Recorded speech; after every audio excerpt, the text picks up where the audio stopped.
বন্ধুরা, আজকে আমি চলে এসেছি একদম মুচমুচে একটা আলু ফ্রাই রেসিপি নিয়ে।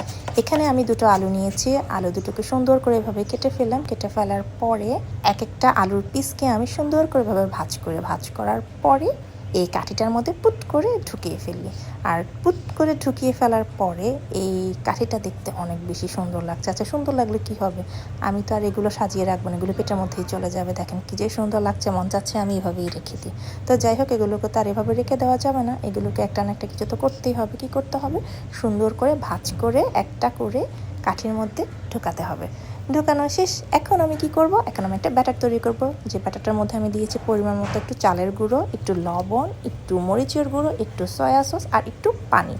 এই যে আমার ব্যাটারটা রেডি। ব্যাটারটা খুব বেশি পাতলাও হয়নি, খুব বেশি আবার ঘনও হয়নি।